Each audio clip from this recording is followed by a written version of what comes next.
स्वागत है आप सभी का गुरुकुल वाला एजुकेशनल चैनल पर। यहाँ आपको मिलेगा स्कूल कॉन्सेप्ट, वो भी बिल्कुल इजी लैंग्वेज में। साथ में कंपटीशन प्रिपरेशन भी मिलेगा और smart study technique real understanding के साथ मिलेगा। तो अगर आप चाहते हैं स्मार्ट तरीकों से सीखना तो चैनल को अभी जो है सब्सक्राइब करें, बेल आइकन को भी दबा देंगे।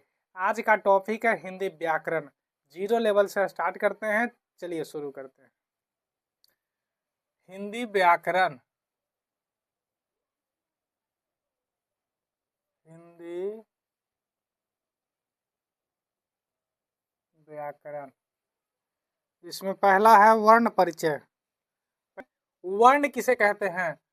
तो वर्ण उस मूल ध्वनि को कहते हैं, मूल ध्वनि को कहते हैं जिसका खंड नहीं किया जा सकता। खंड यानी कि तोड़ा नहीं जा सकता।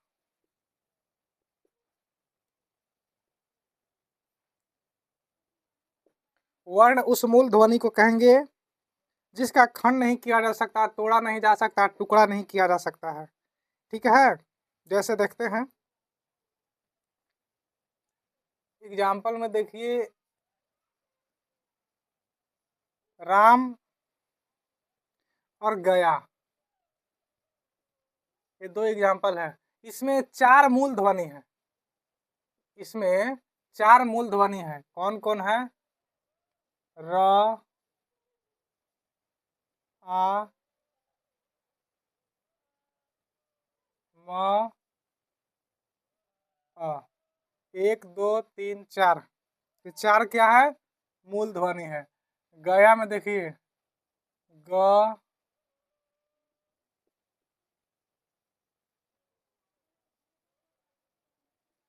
चार मूल ध्वनि है। तो ये जो चार मूल ध्वनि है यही क्या है? वर्ण है। क्योंकि इसका टुकड़ा नहीं किया जा सकता, इसका टुकड़ा नहीं किया जा सकता है। यानी कि इसका एक साधारण डिफिनीशन यह हो सकता है कि अखंड, अखंड मूल ध्वनि को, मूल ध्वनि को जो है वर्ण कहते हैं। क्या कहते हैं? वर्ण कहते हैं। अखंड मूल ध्वनि, यही है मूल ध्वनि, ये नहीं है। राम और गया नहीं है। ये जो नीचे इसका संधि विच्छेद करके बनाया गया है, यह जो है मूल ध्वनि है। इसका अब खंड नहीं किया जा सकता है। इसलिए क्या, वर्णों के समूह को, समूह को वर्णमाला कहते हैं। वर्णमाला कहते हैं। क्लियर है? वर्णों के समूह को वर्णमाला कहते हैं। हिंदी में कितना वर्ण है? हिंदी में टोटल 48 वर्ण है। कितना है हिंदी में? हिंदी में 48, 48। 48 क्या है? वर्ण है। 48, 48 वर्ण है। कौन कौन? वर्ण को देख लेते हैं कौन कौन है। अ, आ, छोटी ई, बड़ी ई, छोटी ऊ, बड़ी ऊ, री, छोटी ए, बड़ी ए, ओ, औ।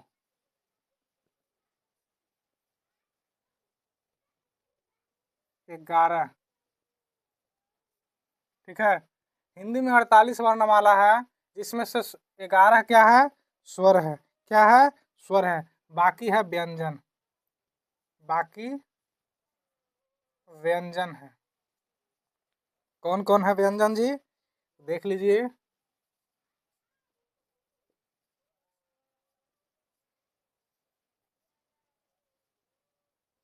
क, ख, ग, घ, अंग, ये क वर्ग है, क वर्ग है।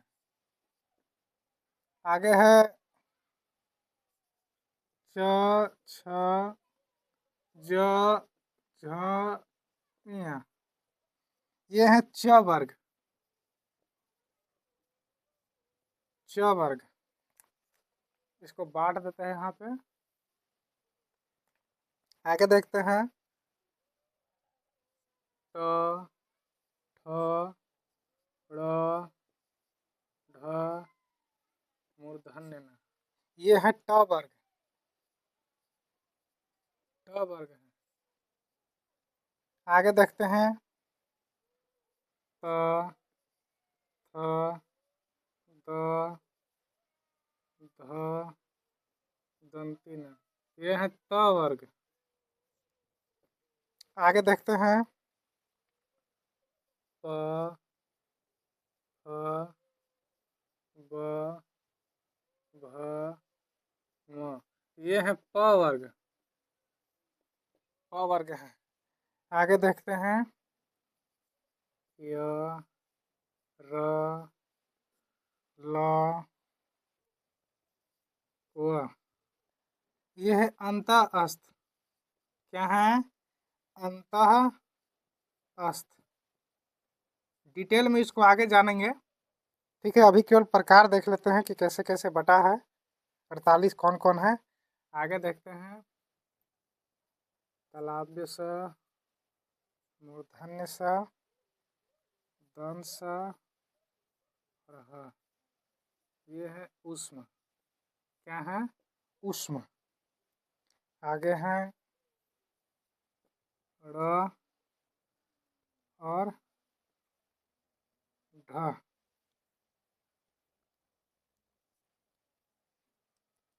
और है दो और बचा है, उसको देख लेते हैं। कौन है? एक है चंद्र बिंदु वाला, इसको बोलते हैं अनुस्वार, अनुस्वार। ठीक है। और एक है डबल बिंदु वाला, इसको बोलते हैं विसर्ग। क्या बोलते हैं? विसर्ग। ये भी हो गया दो। ठीक है, इस तरह से 48 वर्ण हो गया। इस तरह आगे देखते हैं वर्ण के भेद। आगे देखते हैं वर्ण के भेद। वर्ण तो जान गए कि 48 वर्ण है। ठीक है, वर्ण का भेद देखते हैं। तो वर्ण जो है दो प्रकार का होता है। वर्ण दो प्रकार के होते हैं। पहला है स्वर वर्ण, स्वर वर्ण। चलिए इसको पहले देखते हैं, फिर आगे देखेंगे। और दूसरा है व्यंजन वर्ण। तो वह वर्ण जिसका उच्चारण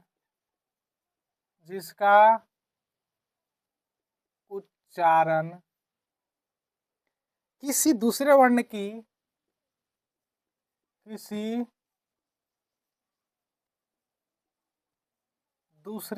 की सहायता के बिना होता है। दूसरे वर्ण की सहायता के बिना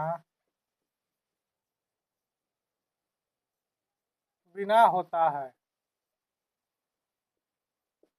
ठीक है, वही क्या है? वही स्वर वर्ण है, स्वर्ण वर्ण कहलाते हैं।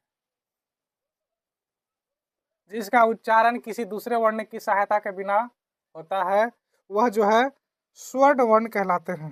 क्या उच्चारण कंठ तालु के उपयोग से होता है। ठीक है, बस। ठीक है, ये भी दो प्रकार के होते हैं। जो खुद वर्ण का प्रकार है, ये भी दो प्रकार के होता है। ठीक है, स्वर वर्ण के प्रकार एकदम जीरो लेवल से हम लोग पढ़ रहे हैं, ताकि दोबारा फिर कोई चीज दिक्कतें ना हो, सब समझ आ जाए। ठीक है, चलिए देखते हैं। स्वर वर्ण जो स्वयं वर्ण का प्रकार है वो भी दो प्रकार के होता है। स्वर्ण वर्ण के प्रकार दो प्रकार, दो प्रकार कौन कौन? पहला देखिए यहाँ ए लिख दिए। पहला है मूल स्वर, मूल स्वर। पहला है मूल स्वर। कौन कौन स्वर है भाई? मूल स्वर यानी कि जिसका जो है उच्चारण या जो एकल बना है, जिसका उच्चारण किसी दूसरे वर्ण की सहायता के बिना हो जाता है, ठीक है, जो संयुक्त वर्ण से नहीं बना है वह मूल स्वर है। क्लियर है? अब चलिए देखते हैं कौन कौन मूल स्वर है।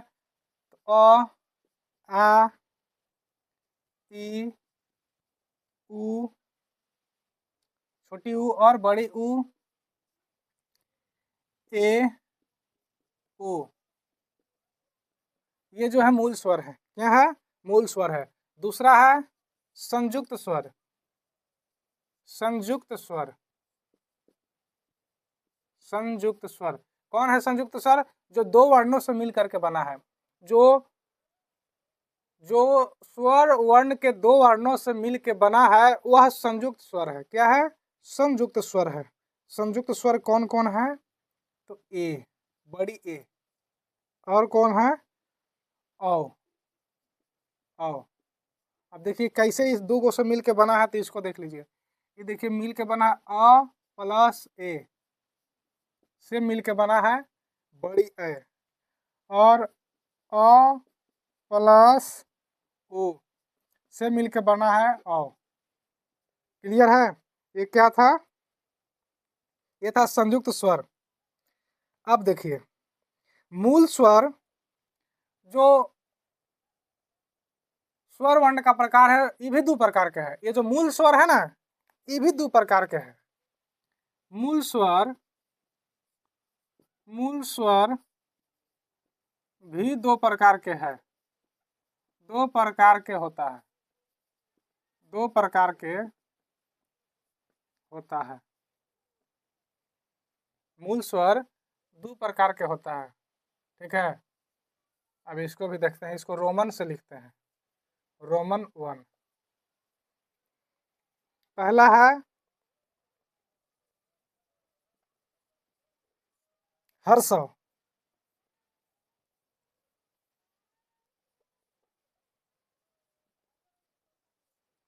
हर्षव स्वर। और दूसरा है दीर्घ स्वर।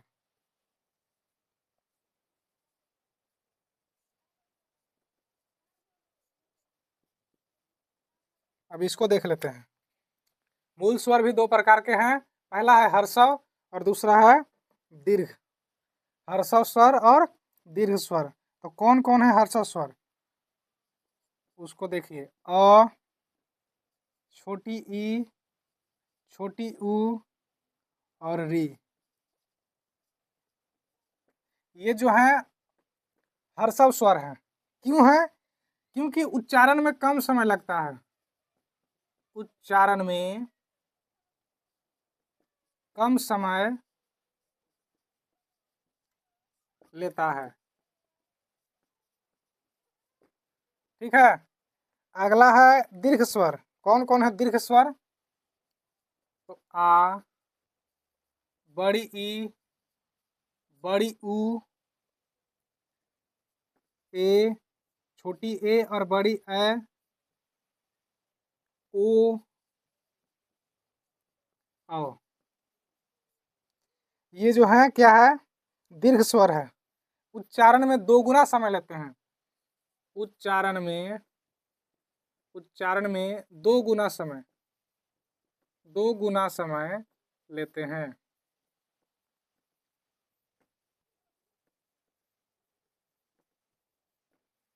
दीर्घ स्वर जो है उच्चारण में दो गुना समय लेता है। अब दूसरा है इसमें व्यंजन वर्ण। चलिए इसको देखते हैं व्यंजन वर्ण को। वह वर्ण, वह वर्ण जिसका उच्चारण,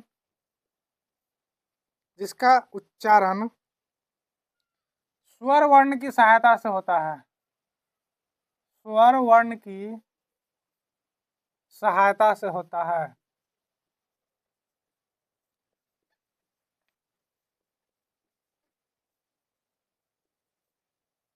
ठीक है, स्वर वर्ण की सहायता से होता है, वह व्यंजन वर्ण है, वही व्यंजन वर्ण है, व्यंजन वर्ण है। क्या है? व्यंजन वर्ण है। जैसे इसको देख लेते हैं एग्जाम्पल में, क, ख, च, छ, etc। अब देखिए व्यंजन वर्ण जो स्वयं वर्ण का प्रकार है, ये भी होता है 3 प्रकार के। यह 3 प्रकार के होता है, प्रकार के होता है। ठीक है, यह था व्यंजन गुच्छ। यह जो है 3 प्रकार का है, व्यंजन वर्ण 3 प्रकार का है। कौन कौन? स्पर्श, ऊष्म और अंतःस्थ। तो एक देखिए गुच्छा, पेड़ की गुच्छा के माध्यम से देखिए समझाया गया है।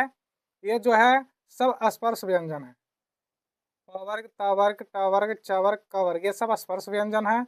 ये य र ल व ये जो है अंतःस्थ व्यंजन है। और तालाब रेशम दंश दंश है, ये ऊष्म व्यंजन है। यह था व्यंजन का प्रकार। क्या था? व्यंजन का प्रकार। अब देखते हैं वर्ण की मात्राएं। वर्ण की मात्राएं, चलिए। तो व्यंजन वर्ण के उच्चारण में, व्यंजन वर्ण के उच्चारण में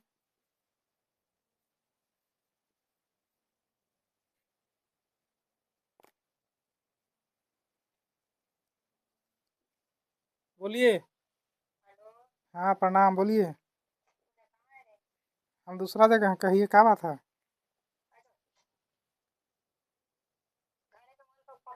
ठीक।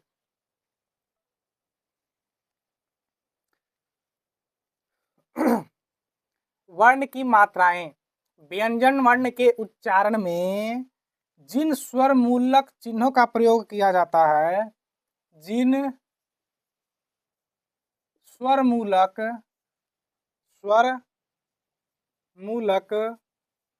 प्रयोग का प्रयोग किया जाता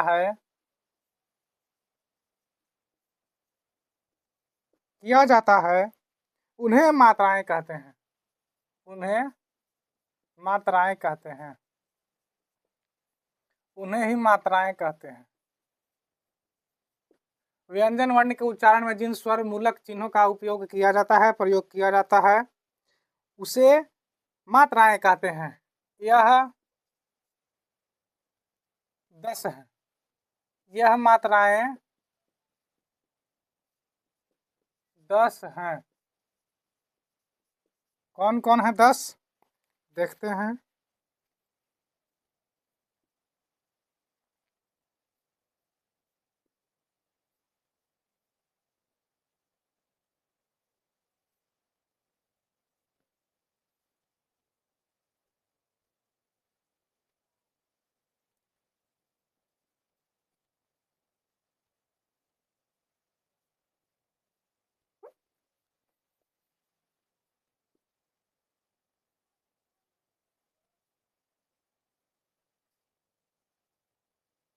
ये 10 मात्राएं हैं।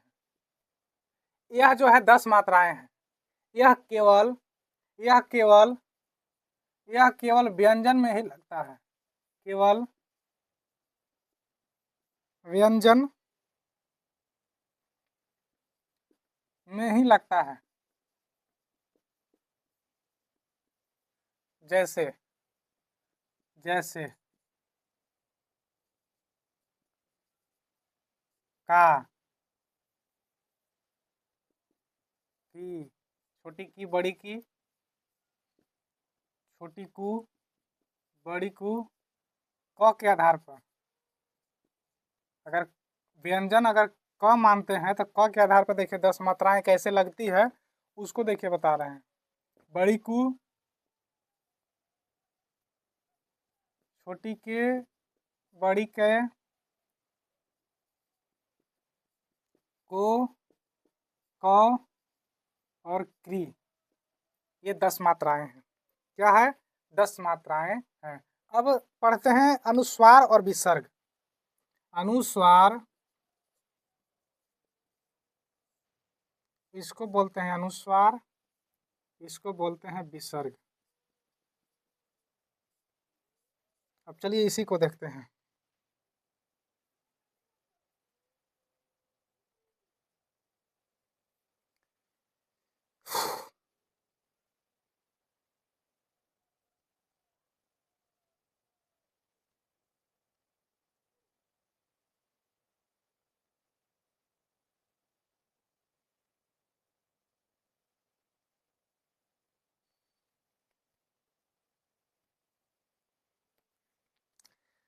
दो था, एक अनुस्वार और एक विसर्ग। दो और है, कौन कौन? ड़ और ढ, ड़ और ढ। ठीक है, ये ट वर्गीय अतिरिक्त व्यंजन है। ट वर्गीय अतिरिक्त व्यंजन है। ठीक है, तो इसका, ये दोनों का प्रयोग जो है हिंदी में बहुत कम होता है। दोनों क्या है? व्यंजन ही है। ये दोनों क्या हैं? ये दोनों व्यंजन हैं, व्यंजन है, व्यंजन है। प्रयोग बहुत कम होता है, प्रयोग बहुत कम होता है, बहुत कम होता है। ठीक है, अनुस्वार और विसर्ग, ड़ और ढ, ये ट वर्गीय अतिरिक्त व्यंजन है। ये भी व्यंजन है और ये दोनों भी क्या है? व्यंजन है दोनों। यानी कि ये चारों क्या है? व्यंजन है। और इनका प्रयोग जो है बहुत कम होता है। एग्जाम्पल देख लेते हैं हम लोग। पहले इसका एग्जाम्पल देखते हैं। एग्जाम्पल नंबर 1, इसको 1 मानते हैं, इसको 2 मानते हैं। ठीक है, इसको 1 मान लिए, इसको 2। यहाँ पे एग्जाम्पल नंबर 1 और एग्जाम्पल नंबर 2 के माध्यम से देखिए इसको समझते हैं। ये विसर्ग का प्रयोग हुआ। अतः यहाँ पर भी विसर्ग का प्रयोग हुआ। दूसरा देखते हैं, जैसे रबड़, यहाँ पे देखिए ड़ का प्रयोग हुआ, etc। क्लियर है? चलिए आगे देखते हैं अब संयुक्त व्यंजन और संयुक्ताक्षर। जैसे जो संयुक्त व्यंजन है, ये तो सारा व्यंजन हम देख लिए। कुछ व्यंजन ऐसा है जो संयुक्त है, जो व्यंजन से मिल के बना है, एकल व्यंजन से नहीं है, वो एक दो व्यंजन से मिल के बना है, वही जो है संयुक्त व्यंजन है। अब कौन कौन संयुक्त व्यंजन है और कौन कौन व्यंजन से मिल के बना है, उसको देख लेते हैं। संयुक्त व्यंजन,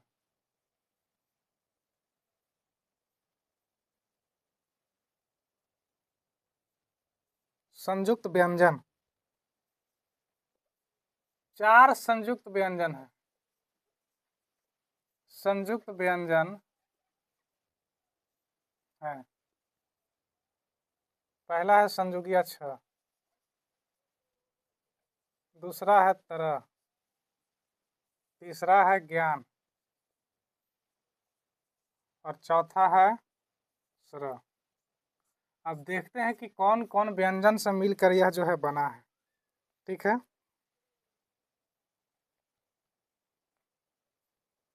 तो क प्लस स,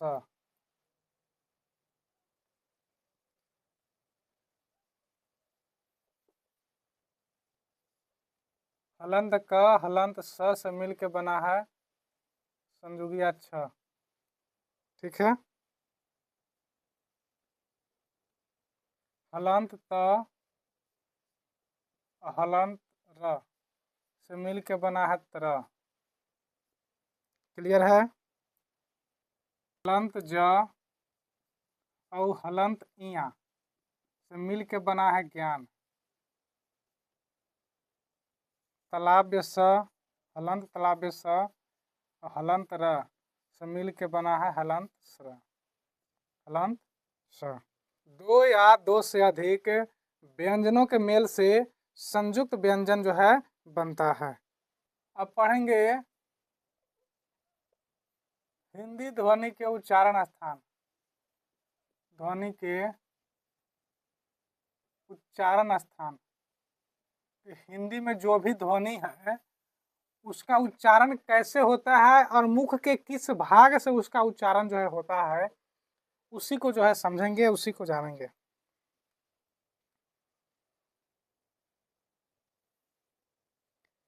बोल रहा है कि मानव मुख के जिस भाग से, मानव मुख के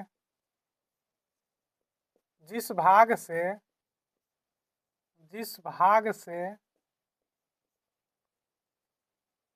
वर्णों की ध्वनियों का उच्चारण होता है, वर्णों की ध्वनियों का उच्चारण होता है, उच्चारण होता है, उसे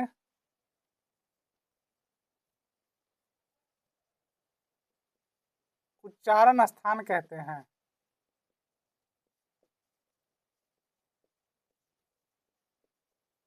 अब चलिए इसको फिगर के माध्यम से समझते हैं। हिंदी ध्वनि के उच्चारण स्थान। मानव मुख के जिस भाग से वर्णों की ध्वनियों का उच्चारण होता है उसे उच्चारण स्थान कहते हैं। यह देखिए मानव मुख है, थोड़ा फिगर में इधर उधर हो गया होगा, आप मैनेज कर लेंगे। यह जो है मानव मुख है, ठीक है। पहला देखते हैं, यह कंठ। कंठ से अ आ पूरा क वर्ग यानी कि क ख ग घ अंग, ह और विसर्ग का उच्चारण कंठ से होता है। कंठ से, कहाँ से? कंठ से उच्चारण होता है। आगे देखते हैं च वर्ग यानी कि तालु से, यानी कि जीभ के ऊपर का जो भाग है उसको तालु कहते हैं, ठीक है। तालु से छोटी ई बड़ी ई पूरे च वर्ग यानी कि च छ ज झ इया, यह और तालाब्य स, इसका उच्चारण तालु से होता है, ठीक है। वहीं से होता है, जीभ के ऊपर का भाग तालु होता है, वहीं से इसका उच्चारण होता है। आगे देखते हैं ट वर्ग। कहाँ है ट वर्ग जी? यहाँ देखिए है ट वर्ग। मूर्धन्य यानी यह देखिए जीभ को पीछे मोड़ करके, जीभ जो है उसको पीछे मोड़ करके जिसका उच्चारण होता है उसे मूर्धा कहा जाता है, यानी मूर्धन्य कहा जाता है। कौन कौन? तो ट वर्ग पूरा ट ठ ड ढ, मूर्धन्य न, र और दंश अत्र। इसका उच्चारण जो है जीभ को पीछे मोड़ करके किया जाता है। आगे है त वर्ग। त वर्ग का उच्चारण यहाँ देखिए दांत है, दांत के द्वारा त वर्ग पूरा त वर्ग यानी कि त थ द ध दंते न ल और दंश का उच्चारण दांत से किया जाता है। अब लास्ट है प वर्ग। प वर्ग का उच्चारण ओठ से, यहाँ देखिए ओठ है, ओठ के माध्यम से प वर्ग यानी कि प फ ब भ म छोटी ऊ और बड़ी ऊ का उच्चारण जो है ओठ से किया जाता है। यानी कि मानव मुख से जिस जिस स्थान से उच्चारण जिस जिस वर्ण का होता है वह देखिए पूरे डिटेल में यहाँ पे समझाया गया है। तो ये पूरा चैप्टर जो है समाप्त हो जाएगा। एक बचा है अनुतार। वर्णमाला में कुछ ऐसे वर्ण है, माला में कुछ ऐसे वर्ण हैं जिनका उच्चारण करने में, जिनका उच्चारण करने में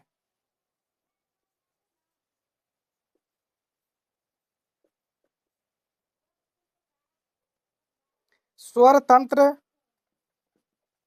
स्वर तंत्र झंकृत होता है। क्या होता है? झंकृत होता है। झंकृत होना मतलब पूरा हिलना डुलना, ठीक है। जैसे तूफान में पेड़ डोलता है ना, उस प्रकार से डोल जाना स्वर तंत्र का झंकृत होता है। वही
देखते हैं अनुतान, लास्ट है अनुतान। वर्णमाला में कुछ ऐसे वर्ण हैं जिनका उच्चारण करने में स्वर तंत्र जो है झंकृत हो जाते हैं, पूरे हिल डुल जाते हैं, उसे घोष ध्वनि कहते हैं और अनुतान इन्हीं घोष ध्वनि में होता है। ठीक है, अनुतान का एक आसान डेफिनेशन देखते हैं कि उच्चारण में सुर अथवा तान के पीछे चलने वाली ध्वनि को अनुतान कहते हैं। ठीक है, चलने वाली ध्वनि को अनुतान जो है कहते हैं। ऐसे हमारा जो है हिंदी व्याकरण का वर्ण परिचय चैप्टर जो है समाप्त हुआ। उम्मीद है कि आप सभी को बहुत अच्छे से समझ आया होगा। आशा करते हैं अगर अच्छे से समझ आया, वीडियो पसंद आया तो वीडियो को लाइक करिए, चैनल को जरूर जो है सब्सक्राइब कर लेंगे रहिए, बढ़ते रहिए और कमेंट में ज़रूर बताइए कि आप वीडियो जो है कैसा लगा।